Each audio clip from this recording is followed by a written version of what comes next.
అతిపెద్ద షాపింగ్ ప్రపంచం సిఎంఆర్ మన కరీంనగర్ లో ప్రముఖ సినీ తారలచే ఆగస్టు 9న గొప్ప ప్రారంభం.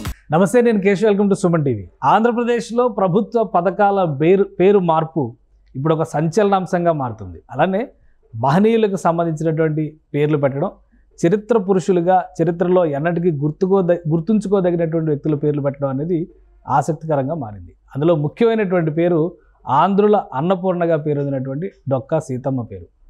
ఆమె పేరు పైన పథకాన్ని పెట్టాలి అనేటువంటి ఆలోచన గతంలోనే జనసేన అధినేత పవన్ కళ్యాణ్ చేశారు. దానికి సంబంధించినటువంటి ప్రకటనలు కూడా చేశారు. ఇప్పుడు అధికారంలోకి వచ్చిన తర్వాత దాన్ని అమల్లోకి తీసుకొచ్చినటువంటి పరిస్థితి. మనతో పాటు డొక్కా సీతమ్మ కుటుంబానికి సంబంధించి 6వ తరం వారసులు పవన్, ఆయన భార్య సౌమ్య ఉన్నారు. అసలు డొక్కా సీతమ్మ గారి జీవితం ఏంటి, విశిష్టత ఏంటి, వారిని గుర్తించడంలో ఇంత జాప్యం జరిగిందా, లేదంటే ప్రభుత్వ పరంగా వారి కుటుంబానికి ఏమైనా ప్రత్యేకమైన గుర్తింపు లభించిందా? ఈ అంశాలను తెలుసుకునేటువంటి ప్రయత్నం చేద్దాం. పవన్ గారు నమస్తే. సౌమ్య గారు మీకు నమస్కారం. మీ ఫ్యామిలీ నుంచి అంటే ఒక ప్రభుత్వ పథకానికి పేరు పెట్టడం అనేది గొప్ప వరంగా చూడాల్సి ఉంటుంది. సో డొక్కా సీతమ్మ గారు చేసినటువంటి సర్వీసెస్ గురించి ఇప్పుడు మనం కొత్తగా చెప్పాల్సిన అవసరం లేదు. బట్ దానికి ఈ జనరేషన్లో గుర్తింపు రావడాన్ని మీరు ఏ విధంగా చూస్తున్నారు? అదైతే చాలా సంతోషమైన విషయం సార్ అది. ఎందుకంటే పవన్ కళ్యాణ్ గారు ముఖ్యంగా ఆ పేరు పెట్టడం అంటే మెయిన్ క్యాంటీన్ క్యాంటీన్ ఇప్పుడు ఎలా ఉంది దాన్ని అలాగే అసలు అన్నపూర్ణ దేవిగా పేరొందిన సీతమ్మ గారిని పేరు పెట్టడం అనేది చాలా సంతోషకరం. ఎందుకంటే ఆవిడ పార్టీ పెట్టినప్పుడే ఆయన ఆ పేరు అనుకున్నారు. అలాగే పథకాలకి ఆ రకమైన పేర్లు పెట్టడం అనేది చాలా సంతోషకరం. ఎందుకంటే నేను వచ్చే జనరేషన్స్కి అయినా భావితరాలకి అది చాలా తెలుసుకోవాలి, ఇన్స్పిరేషన్గా ఉంటుంది. సో అది చాలా గొప్ప విషయం. అంటే మీకేమైనా మీతో ఏమైనా మీ ఫ్యామిలీతో ఏదైనా ఇంటరాక్షన్ కానీ ఈ పేర్లు పెట్టాలని అనుకునేటువంటి టైంలో అంటే ఆయన చాలా కాలం క్రితం కూడా చెప్పారు డొక్కా అంటే మన తెలుగు నేలపైన గొప్ప వ్యక్తులుగా ఉన్న వాళ్ళ పేర్లు అని ప్రస్తావిస్తూ ఉదాహరణగా చెప్పారు. అవును సార్. సో మీ ఫ్యామిలీతో దీనికి సంబంధించి ఏమైనా చర్చలు కానీ సంప్రదింపులు కానీ జరిగినాయా? సంప్రదింపులు అంటే నాకు తెలియలేదు సార్, నాకు తెలిసినానికి. కానీ ఆయన ఒక్కసారి వస్తానని చెప్పారు. అప్పుడు ప్రచారం టైంలో వస్తానన్నట్టుగా వచ్చి అన్నారు. కానీ పాప ఆయనకి ఒంట్లో ఒకసారి ప్రచారం చేసిన ఒంట్లో బాగలేక పవన్ కళ్యాణ్ గారికి ఆయన కుదరలేదు, షెడ్యూల్ కుదరక రాలేకపోయారు పాపం. సో మేబీ ఫ్యూచర్లో ఏమైనా అఫీషియల్గా ఏమైనా వచ్చి ఉంటే అవకాశాలు ఉండొచ్చేమో అని అనుకుంటున్నాను. రైట్. సౌమ్య గారు మీరు ఏమంటారు? మీ ఫ్యామిలీలో అంటే ఆ ఫ్యామిలీలోకి మీరు వెళ్ళారు. సో ఈ క్రెడిట్, ఈ గొప్పతనం ఇప్పుడు అన్ని పత్రికల్లో, మీడియాలో అన్నిట్లో కూడా డొక్కా సీతమ్మ గారి జీవిత చరిత్ర గురించి విస్తృతమైన చర్చ జరుగుతుంది. మీకేమనిపిస్తుంది? నేను ఇంట్లోకి వెళ్ళడం అదృష్టం అనుకుంటానండి. ఎందుకంటే అన్నపూర్ణాదేవి దగ్గరికి వెళ్ళాలి అంటే భాగ్యం ఉండాలి అనే అన్నారు. వచ్చింది, పేరు వింటూ వింటూ పెరిగారు. నేను కూడాను మా ఊర్లో, మా స్వస్థలో అయిన కాకినాడలో కూడా చాలాసార్లు చూస్తూ ఉంటాం మేము. మాకు ఊర్లో విగ్రహాలు పెట్టినప్పటి సంబంధం వచ్చిన దగ్గర నుంచి పేరు గురించి తెలుసుకుంటూ, ఆవిడ గురించి తెలుసుకుంటూనే వస్తూ అంటే మీకు పెళ్లి సంబంధం వచ్చినప్పుడే తెలుసా వారి ఫ్యామిలీ? అంతే అండి. అంటే ఇంటి పేరు గురించి నుంచి అబ్బాయి పేరు చెప్తారు కదా, అప్పుడు ఇలా డొక్కా సీతమ్మ గారికి సంబంధించిన 6వ తరం వారు అని చెప్పారు. అప్పుడు ఆహా అని చెప్పేసి అక్కడి నుంచి విన్నాను పేరు అంటే ఏంటో తెలుసుకుంటూ చదువుకుంటూ వచ్చాను. ఆ తర్వాత ఇప్పుడు ఇంట్లోకి పూర్తిగా వచ్చిన తర్వాత ఆవిడ ఇంటి దగ్గరికి వెళ్ళి విషయాలన్నీ తెలుసుకుంటూ ఆవిడ ఎలా పెట్టారు, ఏం చేశారు అవన్నీ తెలుసుకుంటారు. అంటే మీరు తెలుసుకున్నారా ఇంట్లో అడుగు పెట్టిన తర్వాత ఆమె సేవలు ఎలా ఉంటాయని తెలుసుకున్నారా? అవునండి. ఎవరు చెప్పారు మీకు అవన్నీ, ఆ వివరాలన్నీ? ఒకటి మా అత్తగారు వాళ్ళు చెప్తూ ఉంటారండి, లేదంటే రోజు మా ఆయన చెప్తూ ఉంటారు. మా ఇంట్లో చరిత్ర ఉంది, చదువుకుంటూ ఉంటాం అప్పుడప్పుడు. అంటే ఆమె ఏ విధంగా ఉండేవారు అనే దానికి ఒక చరిత్ర ఉందా ఇంట్లో? ఉందండి. ఏంటి పవన్ గారు ఏంటి అటువంటి చరిత్ర?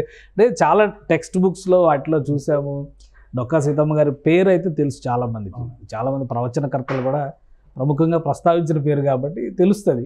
గోదావరి జిల్లాలో అయితే మరీ ముఖ్యంగా ఆ పేరుకి పాపులారిటీ ఉంది.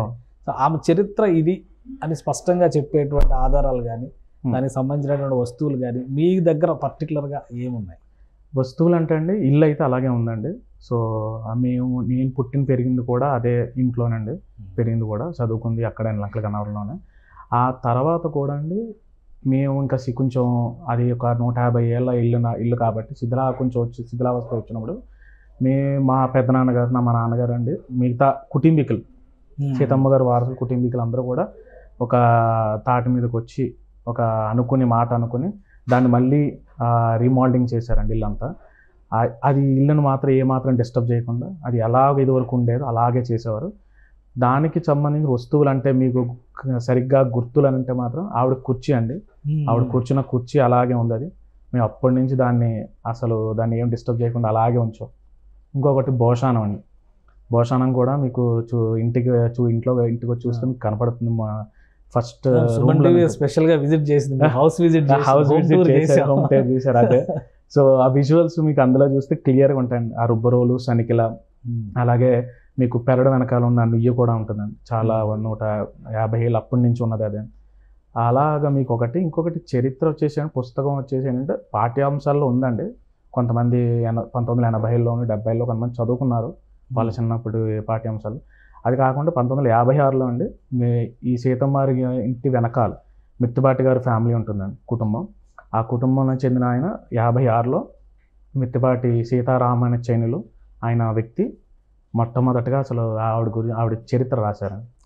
అప్పుడు బయటపడిందని మొత్తం ఆవిడ ఏం చేశారు, ఎలాంటి సేవలు, ఏమేమి సంఘటనలు జరిగాయి అన్నది మొత్తం ఆయన రాశారండి. మొత్తం అక్కడి నుంచి అవి ప్రచురణ బాగా అయిందండి.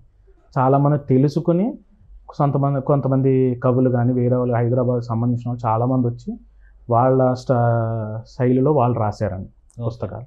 అంటే మీకు బయట ప్రపంచానికి తెలిసిన తర్వాత కూడా ఎక్కడ అధికారిక గుర్తింపు రాలేదు అనేటువంటి ఇది ఉంది. సో అటువంటి గుర్తింపులు వచ్చిన సందర్భాలు ఏమైనా ఉన్నాయా? కేవలం పుస్తకాల్లో వచ్చింది, చరిత్ర పరంగా చెప్పుకుంది, ప్రభుత్వ పరంగా గుర్తింపు వచ్చింది, అటువంటివి ఏమైనా ఉన్నాయా? ప్రభుత్వ పరంగా అంటే అండి ఒకటి మాకు గుర్తింపు ఏంటంటే సీతమ్మ గారు అక్విడేట్ అండి. 2000 సంవత్సరంలో తెలుగుదేశం పార్టీ హయాంలో అండి, అప్పుడు బ్రిడ్జ్ ఓపెనింగ్ టైంలో అండి బాలయోగి గారు ఆ గుర్తింపు ఇచ్చారండి. లోక్సభ స్పీకర్గా ఉన్నారు. ఆయన లండన్ పర్యటన చేసినప్పుడు అండి ఆయన అక్కడ సీతమ్మ గారి ఫోటో చూశారండి లండన్ పార్లమెంట్లో. ఆ ఫోటోని చూసి ఇది ఈవిడ ఎవరు అని చెప్పి వాళ్ళ సెక్రటరీ గారిని అడిగితే అండి అప్పుడు సెక్రటరీ గారు కనుక్కుని ఇలా పలానా గోదావరి జిల్లా లంకలగన్నవరం గ్రామస్తులైన డొక్కా సీతమ్మ గారు అని చెప్తే సరే వీళ్ళకి ఏదో ఒకటి చెయ్యాలి మనం, అది ఆయన కాన్స్టిట్యున్సీ, ఏదో ఒకటి చెయ్యాలి వీళ్ళకి శాశ్వతంగా పేరు నిలిచిపోవాలి అని అంటే అప్పుడు బ్రిడ్జికి ఆ పేరు పెట్టారండి, ఓపెనింగ్ అని. అప్పుడు మన చంద్రబాబు నాయుడు గారు, ముఖ్యమంత్రి చంద్రబాబు నాయుడు గారు అండ్ బాలయోగి గారు వచ్చి ఓపెనింగ్ చేశారండి 2000. అప్పుడు అక్కడ ఒక విగ్రహం కూడా పెట్టారు కదా, ఒక డొక్కా సీతమ్మ గారు. అసలు విగ్రహంలో ఇప్పుడు చాలా ఫొటోస్ వైరల్ అవుతున్నాయి. అవును, డొక్కా సీతమ్మ గారు అనగానే కొన్ని కలర్ ఫోటోలు కూడా వైరల్ అవుతున్నాయి. ఇప్పుడు మన దగ్గర కొన్ని ఫోటోలు ఉన్నాయి, ప్లే చేస్తారు. ఏ ఫోటో కరెక్ట్ మీరు చెప్పండి అందులో, ఎందుకంటే మీ అమ్మగారిది నాన్నగారిది ఫోటో చూసాము ఆల్రెడీ. ఒక అక్విడెక్ట్ దగ్గర ఒక విగ్రహం ఒకటి బాగా పాపులర్ ఉంది. అవునా, కలర్ ఫోటోలు వస్తున్నాయి కొన్ని. ఆ ఫోటోలు ఎవరివి ఏంటి, లేదా డొక్కా సీతమ్మ గారి ఫ్యామిలీ అయినా? లేదు, కలర్ ఫోటోలు అయితే డొక్కా సీతమ్మ గారు కాదండి. ఆవిడ పునఃస్త్రీగా ఉన్నప్పుడు ఎటువంటి ఫోటో లేదండి. ఓకే, అంటే భర్త గారు ఉన్నప్పుడు అయితే లేదండి, భర్త గారు చనిపోయారండి అప్పటికే. ఆ ఫోటో వచ్చినప్పటికీ అంటే అది ఫోటో అంటే అప్పట్లోనే గీసిందండి అది, యాక్చువల్లీ అది చేతితో గీసిన ఫోటో. అది కూడా మొదట ఒప్పుకోలేదండి. ఒప్పుకోకపోతే ఆఫీసర్కి ఉద్యోగం పోతుందని చెప్పేసి నీ కడుపు నేను కొట్టలేను కాబట్టి సరే నువ్వు నీ కోసం నీ ఉద్యోగం పోతుంది, నీ కడుపు పొట్ట కొట్టిన వాడు నేను అవుతాను, నాకు కారణం అవ్వకూడదని చెప్పి ఆవిడ కూర్చుని గీయించుకున్నారు అనుకో. ఓకే ఓకే, అదొక్కటే అని ఫోటో. కలర్ ఫోటో ఇప్పుడు ఈ వైరల్ అవుతుంది, ఇది డిస్ప్లే అవుతుంది, ఇది కాదండి, ఇది వేరే ఎవరో పెట్టారండి యూట్యూబ్లో. ఇది అప్పటికి చాలామంది ఫేస్బుక్లో పెట్టినప్పుడు కూడా నేను వైరల్ అయినప్పుడు చెప్పానండి, ఫేస్బుక్లో కమెంట్ ఇచ్చాను, ఇలాగా పలానా వారసునండి నేను చెప్తున్నానండి, అది కాదండి, కాదు తప్పు. ఇది మేము తర్వాత తెలుసుకున్నామండి. సర్లే అసలు ముందంటూ ఇది కాదు అని చెప్పాలంటే వాళ్ళు ఎవరు, మన ఫోటో ఎవరు అనేది అని తెలుసుకోవాలి. సరే అని తెలుసుకున్న తర్వాత మేము తాడేపల్లి రాఘవనారాయణ శాస్త్రి గారు అని చెప్పి ఆయన బాలా త్రిపుర సుందరి అమ్మవారి ఉపాసకులండి. ఆయన గుంటూరు గ్రామం చెందిన ఆయన అండి. ఆయన చాలా గొప్ప. ఆ ఫోటో ఇప్పుడు ఆయనదండి. అది అస్సలు లేదండి, సంబంధం లేదు. సో అది మేము చెప్పాము, కానీ ఆయన ఇంకా స్టిల్ ఎక్కడో ఉండిపోయింది, అది ఇంకా ఆ సోషల్ మీడియాలో ఉండిపోయిందండి. రైట్, ఇప్పుడు మీ ఫ్యామిలీ గురించి మాట్లాడితే డొక్కా సీతమ్మ గారికి 6వ తరం అంటున్నారు. అవును. సో ఏ విధంగా 6వ తరం, మీ క్రానాలజీ ఏంటి అసలు? క్రానాలజీ అంటే అండి డొక్కా సీతమ్మ గారికి ఆయన భర్త గారి పేరు జోగన్న గారండి. జోగన్న గారికి 2 కొడుకులండి, సుబ్బారాయుడు గారు అలాగే గోపాలం గారు. ఓకే.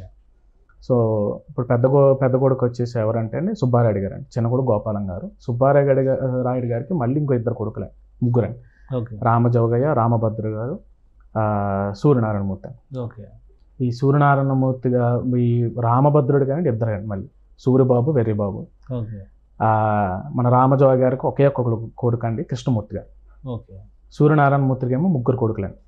అందులో మా తాతగారు ఒక 3 కొడుకుల్లో గోపాలకృష్ణమూర్తి గారు అండి, వీరభద్రం గారు, ఇంకొకరు వచ్చేసి సుబ్బారాయుడు గారు మళ్ళీ. ఓకే. అదే. సో మీ తాతగారు, మీ నాన్నగారు, మీ తర్వాత మా వాళ్ళు ఎంతమంది? మీ నాన్నగారు వాళ్ళు? మా నాన్నగారు వాళ్ళు 2 అండి. ఓకే. ఒకళ్ళు ఉదయ్ భాస్కర్ రావు అండి, పెద్ద ఆయన, మా పెద్ద నాన్నగారు. 2 మా నాన్నగారు అండి, కామేశ్వరరావు గారు. ఓకే. మీరు మీ నాన్నగారికి? మా నాన్నగారికి 2వ కొడుకునండి. ఓకే. మీరు 2వ కొడుకు. మీ అన్నయ్య గారు ఏం చేస్తారు? అన్నయ్య గారు చార్టెడ్ అకౌంటెంట్ ప్రాక్టీస్ విశాఖపట్నంలో చేస్తారు. సో ఇప్పుడు ఈ మొత్తం తరంలో మీరు 6వ తరంలో మీ జనరేషన్ ఉందా? మిగతా వారి వారసులు కూడా ఎవరైనా ఉన్నారు? ఇంకా ఉన్నారండి, ఉన్నారు. అంటే 4వ తరం దాకా అక్కడే ఉన్నారండి. తర్వాత 5వ తరంకి వచ్చిన వాడికి ఇంకా ఎవరికి వాళ్ళు ఉద్యోగం రీత్యా వెళ్ళిపోయారండి. ఓకే. చాలా మంది. సో ఇప్పుడు లంకల గన్నవరంలో మీ నాన్నగారు మాత్రమే ఉన్నట్టు? అంతే, మా నాన్నగారు మాత్రమే ఉన్నారు ఆ జనరేషన్. తర్వాత జనరేషన్ లో మీరు ఇక్కడ ఉన్నారు, మీ అన్నయ్య గారు విశాఖపట్నం. ఓకే. మిగతా వాళ్ళు ఉన్నారండి, హైదరాబాద్ ఉన్నారు, బెంగళూరు, ఢిల్లీ, కొంతమంది స్టేట్స్కి వెళ్ళిపోయారండి చాలా మంది. సో అంటే ఫ్యామిలీ విశ్వవ్యాప్తం అయింది. మొత్తం రైట్. ఇప్పుడు మీకు ఇంట్లో చెప్పేటప్పుడు మీ చిన్నతనంలో అసలు మీ మా అమ్మగారి గురించి, అంటే మీ జనరేషన్స్ లో డొక్కా సీతమ్మ గారు ఇంత పాపులర్ అనేటువంటి విషయం మీకు చిన్నప్పటి నుంచి ఆమె గురించిన కథలు కానీ వివరాలు కానీ చెబుతూనే పెరిగారా, వింటూనే పెరిగారా, లేదంటే అసలు సంబంధం లేనట్టుగా మీ పనులు మీరు చేసుకుంటూ ముందుకెళ్ళారు? లేదు, మా అమ్మగారు మొదట ఇక్కడ డొక్కా వాళ్ళ ఇంట్లో కాపురానికి వచ్చినప్పుడు అండి, మా అమ్మగారికి కూడా పెద్దగా తెలియదండి. ఓకే. పెద్దగా తెలియనప్పుడు వాళ్ళ అత్తగారు చెప్పారండి, అంటే పెద్ద అత్తగారండి. యాక్చువల్గా మా నాన్నమ్మగారు తాతగారు అప్పటికి వెళ్ళారు పెళ్ళి చేసుకుంటే వచ్చినప్పుడు. సో పెద్ద అత్తగారు చెప్పారండి, ఇలా కూర్చోబెట్టి ఇలాగమ్మ సీతమ్మ గారు అంటే ఈవిడ ఇలా అని చెప్పారండి. అలాగే మాకు చిన్నప్పుడు కూడా మాకు చెప్పారండి. అంటే మా క్యూరియాసిటీతో మేము కనుక్కున్నాం, తెలుసుకున్నాం కొన్ని. ఈ కుర్చీ ఎవరిది ఏంటి, అసలు ఈ రుబ్బు రోలు సనికిలు మేము ఎప్పుడు వాడలేదండి. ఎప్పుడు కుర్చీలు ఎప్పుడు కూర్చుంది మేము ఎప్పుడూ లేదు, మేము కూర్చోం కూడా, అది ఎప్పుడు అలా వేసి అలాగే ఉంటుంది. ఈ రుబ్బు రోలు సనికిలు కూడా అలాగే ఉంచేవాళ్ళం. భోషానం ఒక్కటి మేము సామాలు అవి తీసేవాళ్ళం, మావేవో ఉంటాయి కొన్ని. ఆ సామాలు తీసినప్పుడు అడిగేవాళ్ళం ఎందుకంటే మాకు వరద వచ్చేదని, ఏడాది వరద వచ్చేది. ఆ భోషానం మేము వదిలేసేవాళ్ళం. మిగతా సామాన్లన్నీ తీయాలి అని అంటే అప్పుడు ఇవన్నీ కనుక్కోవడం, అసలు ఇవేంటి అంటే అప్పుడు మాకు అలా స్టోరీలు చిన్నప్పటి నుంచి అలా చెప్పేవాళ్ళు. అంటే చెప్పేవాళ్ళు, ఆమె గురించి చెప్పేవాళ్ళు, తెలుసండి. సో మీరు ఇంట్లో అడుగు పెట్టినప్పుడు సార్ భోషానం అంటే వాళ్ళు ఉపయోగిస్తారు, మిగతా అన్ని మీరు ఉపయోగించే వస్తువులే కదా, మీరు ఏమైనా ఉపయోగించారా? అసలు ఎప్పుడు? అవి కేవలం ఆవిడ గుర్తుల కిందనే ఉంచాము. ఓకే. మాకు ముట్టుకోవడానికి అవకాశం రాలేదు. చూడాలి రేపు పొద్దున ఏమైనా వస్తుందేమో చూడాలి. అంటే అసలు ఇప్పుడు ఆ ఇంటి దగ్గర ఇల్లు స్వరూప స్వభావాలు మార్చారు. సో మిగతా వస్తువులకు సంబంధించి ఒక క్లారిటీ ఉంది. నిత్యాన్నదానం అనేటువంటి కాన్సెప్ట్ ఒకటి ఉంది కదా, ఆమె జీవితకాలం చేశారు కదా.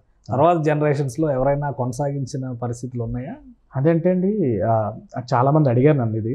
కొంతమంది ఆ డొనేషన్ రూపంలో కూడా ఇస్తామని, ఏదో మీరు చేయిస్తామన్నట్టుగా చెప్పారు కూడా. అంటే మేము డొక్కాలు మా కుటుంబీకంలోకి వస్తాయండి, సీతమ్మ కుటుంబానికి వస్తే మేము ఒకరిని పెట్టే స్థానంలో ఉన్నాం, కానీ ఎప్పుడు పుచ్చుకుంది లేదండి. ఆవిడ తీసుకుందే లేదు చరిత్రలో. ఆవిడ చేసిందండి. అంటే ఏంటంటే వచ్చిన వాళ్ళకి కాదనకుండా చేసింది. అది సమయం సందర్భం కూడా ఉండేది కాదండి. అంటే తెల్లవారుజామున అర్ధరాత్రి ఇంకోటి ఏం ఉండేది కాదండి. ఆవిడ ఎవరైనా వస్తే చాలు, అలికిలాంతర పట్టిన అర్ధరాత్రి పూట అయినా వెళ్ళండి అలాగే పెట్టేదన్నాడు. అందుకని అది కొడుకు దగ్గర మాట తీసుకున్నాను, పెద్ద కొడుకు దగ్గర, సుబ్బారాయుడు గారు పెద్ద కొడుకు దగ్గర మాట తీసుకున్నాడు. ఇది ఆగకూడదు నాయన అని చెప్పి ముందు ఆ భర్త గారు చనిపోతూనే కొడుకుకి మాట చెప్పారు, మీ అమ్మకి అడ్డుకు రాకు, మీ అమ్మ ఏ చేసినా నువ్వు అడ్డు రాకు. ఎందుకంటే మన ఇంట్లో ముఖ్యంగా ఆడవాళ్ళు చేసేదానికండి పెద్ద సపోర్ట్ ఎవరు ఉండాలంటే మగవాళ్ళు ఉండాలండి ఖచ్చితంగా. అందులో ఆయన మెచ్చుకోవాలండి. ఆయన ఏనాడు అడ్డు చెప్పలేదండి, ఏ చేస్తున్నా కూడా ఏనాడు ఏ సందర్భంలో ఆయన అడ్డు చెప్పలేదు. ఆయన అందుకని అలా చేశారండి. పెద్ద కూడా చేశారు, 3వ తరం కూడా. 4వ తరం వచ్చినప్పుడు మా తాతగారు వాళ్ళు చేసినంత వరకు వాళ్ళు చేశారండి. వచ్చిన వాళ్ళకి ఏదో ఒకటి వాళ్ళు తినకుండా ముందు పెట్టేసేవారు. అంటే మీకు అంత వితరణ చేయాలంటే కూడా కొద్దిగా ఆస్తిపాస్తులు ఉండాలి కదా, మరి వాటి లెక్క ఏంటి, ఎంత మిగిల్చారు, ఎంత ఖర్చు పెట్టారు? ఆవిడ ఉన్నప్పుడు ఉండేదండి. ఆవిడ ఉన్నప్పుడు అయితే ఆస్తి బాగానే ఉండేది, ఎందుకంటే జోగన్న గారు సంపన్నుడే, ఆవిడ బాగానే ఉండేదండి. కానీ మెల్లిమెల్లిగా ఒక్కొక్కటి దానంగా చేసిన తర్వాత, అంటే అన్న రూపంలోనే కాకుండా ఏదైనా ఎవరైనా వచ్చి అమ్మ నేను నా కూతురు పెళ్లి పెట్టుకున్నా కూడా ఏదో బంగారం రూపం ఇచ్చేయడం, చిన్న ఏదంటే పుస్తలు ఇవ్వడం, బంగారు సూత్రాలు ఇవ్వడం, అలాంటివి చేయడం, మెల్లిగా ఆల్మోస్ట్ వాళ్ళకి ఇంకా ఆస్తి మొత్తం కరిగిపోయిందండి, ఏమీ లేదు. కానీ మీకు వచ్చేసరికి అసలు భూములు మీ నాన్నగారి హయాం, మీ తాతగారి హయాం మా తాతగారి హయాంలో కొద్దిగా ఉన్నట్టుందండి, అది కూడా అమ్మేశారండి, అప్పుడు తక్కువ రేటుగా అమ్మేశారు. మా నాన్నగారు వచ్చినట్టుగా ఏం లేదండి. ఓకే. సో మీరు ఇంట్లో ఉన్నటువంటి వస్తువులన్నీ ఓకే, కానీ చెక్క కుర్చీ, భోషాణ ఇవన్నీ కూడా 100 ఏళ్ళు దాటిపోయినాయి హిస్టరీ కదా, ఎలా వాటిని ప్రొటెక్ట్ చేసుకుంటూ వచ్చారు? అది చెప్పాలంటే మా తాతగారు మా నాన్నగారే చేశారండి నా చేసినది. ఎందుకంటే అది ఎవ్రీ టైం దాన్ని ఏమంటారు పాలిష్ పెట్టడం కానీ ఇట్లాగా, అది ఆ ప్రొటెక్షన్ అలాగా ఆయన వాళ్ళే చూసుకున్నారండి, మా పెద్దవాళ్ళు ఎప్పటికప్పుడు జాగ్రత్త తీసుకోవడం. అది మీరు ఏం చేస్తారు, మీరు మీ విద్యాభ్యాసం కానీ మీరు ఏం చేస్తారు అసలు?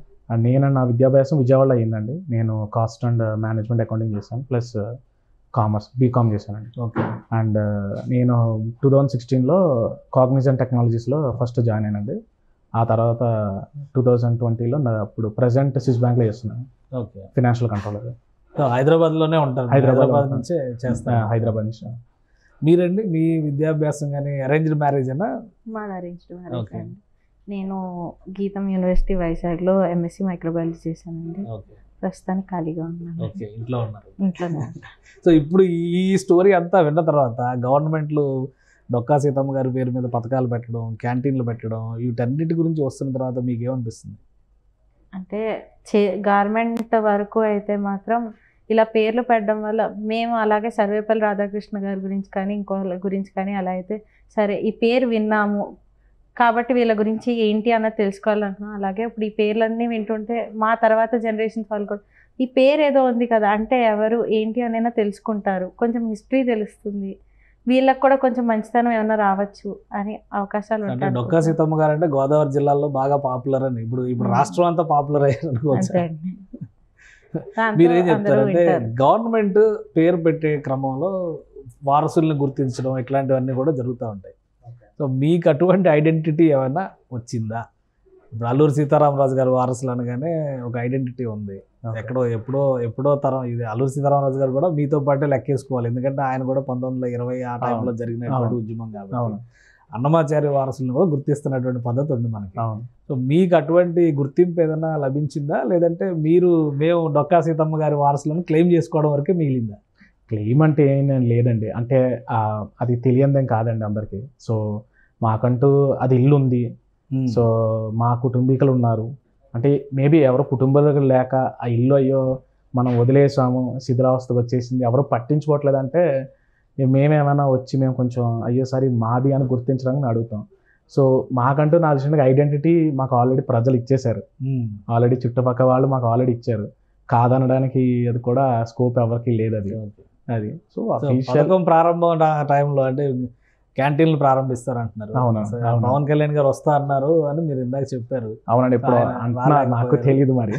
సో అటువంటి వాటి మీద ఏమన్నా అఫీషియల్ కరస్పాండెన్సెస్ ఏమన్నా జరిగినాయా మీతో కానీ మీ పెద్దలతో కానీ? మా పెద్దలతో ఏమో నాకు తెలిసినందుకు లేదనుకుంటండి, నాకు తెలిసినందుకు లేదు, అయితే కరస్పాండెన్స్ అయితే లేదు. అంటే అటువంటి పేర్లు పెడితే బాగుంటుంది అని ఆయన ఆలోచన నుంచి. మీరేం ఎక్స్పెక్ట్ చేయట్లేదా ప్రభుత్వ పక్షాన కానీ మీరు కానీ మీ ఫాదర్ కానీ ఏమి ఎక్స్పెక్ట్ చేయట్లేదా? అంటే ఈ గుర్తింపు చాలని అనుకుంటున్నారా?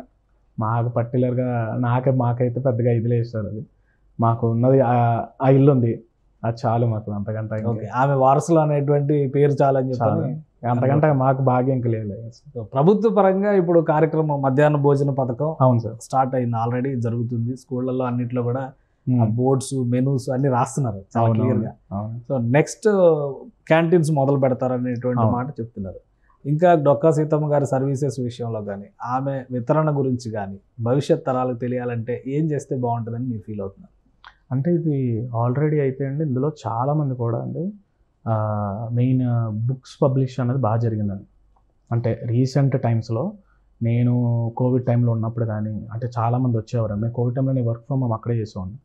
సో చేసినట్టు చాలామంది వచ్చి కూడా కొంతమంది హైదరాబాద్ నుంచి ప్రముఖ కవులు కానీ ఎవరైనా రచయితలు వచ్చి వాళ్ళ రీతిలో వాళ్ళు పుస్తకాలు రాశారండి, కథనం.